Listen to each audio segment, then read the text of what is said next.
രേണു സുധി കാരണം ജീവിതം തകർന്നെന്ന നിരന്തരമായുള്ള ആക്ഷേപങ്ങൾക്ക് മറുപടിയായി പ്രതീഷ്. അഭിനയമായി കാണുന്ന ഒരു കുടുംബമാണ് എൻ്റേത്. ഞാനിപ്പോൾ സിനിമയിൽ അഭിനയിച്ചു കഴിഞ്ഞു. വേറെ ഒരുപാട് വർക്കുകൾ എനിക്ക് വരാറുണ്ട്. രേണു കാരണം എൻ്റെ വീട് തകർന്നു എന്നു പറഞ്ഞതിന് ശേഷം എൻ്റെ ഭാര്യയും ഒരുമിച്ചാണ് ഞാൻ ലൈവിൽ വന്നതെന്നും പ്രതീഷ് പറയുന്നു. രേണു ചേച്ചിയെക്കുറിച്ച് എന്നോട് ഒരുപാട് ആളുകൾ ചോദിക്കാറുണ്ട്. ആളെങ്ങനെയുണ്ടെന്നാണ് പലരുടെയും ചോദ്യം. ഒരിക്കൽ ആലത്തൂരിൽ ഇറങ്ങിയ സമയത്ത് ഒരു അമ്മാവൻ എന്നോട് പറഞ്ഞ കാര്യമുണ്ട്. ഇങ്ങനെ കെട്ടിപ്പിടിച്ച് അഭിനയിക്കുമ്പോൾ ഒന്നും തോന്നാറില്ല എന്നാണ് ചോദ്യം. ഈ രേണു സുധി എങ്ങനെയാണ് എന്ന് അയാൾക്കറിയണം.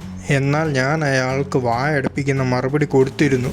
ദയവ് ചെയ്ത് ഒരാളെ മനസ്സിലാക്കിയ ശേഷം മാത്രമേ ഒരാളെ വിലയിരുത്താവൂ. നമ്മുടെ നാട്ടിൽ എന്തെല്ലാം സംഭവങ്ങൾ നടക്കുന്നു. അവിടെയൊന്നും ഉയരാത്ത ശബ്ദമാണ് രേണു ചേച്ചിയുടെ മുകളിലേക്ക് ഉയരുന്നത്. ഒരു സ്ത്രീ അവരുടെ വീട് പുലർത്താൻ വേണ്ടിയാണ് പണിയെടുക്കുന്നത്.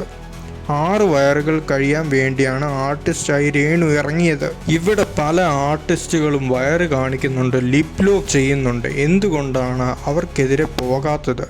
അവരെ പേടിയാണോ?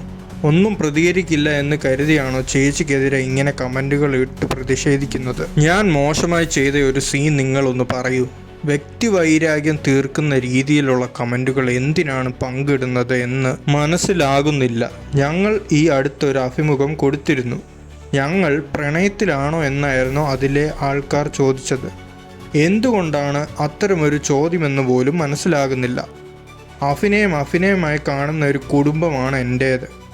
ഞാനിപ്പോൾ സിനിമയിൽ അഭിനയിച്ചു കഴിഞ്ഞു. വേറെ ഒരുപാട് വർക്കുകൾ എനിക്ക് വരാറുണ്ട്. രേണു കാരണം എൻ്റെ വീട് തകർന്നു എന്ന് പറഞ്ഞതിന് ശേഷം എൻ്റെ ഭാര്യയും ഒരുമിച്ചാണ് ഞാൻ ലൈവിൽ വരുന്നത്. എൻ്റെ വീട്ടുകാർക്കില്ലാത്ത പ്രശ്നം എന്തിനാണ് ഇത്തരം കമൻറ്റുകൾ ഇടുന്നവർക്ക് എന്ന് മനസ്സിലാകുന്നില്ല.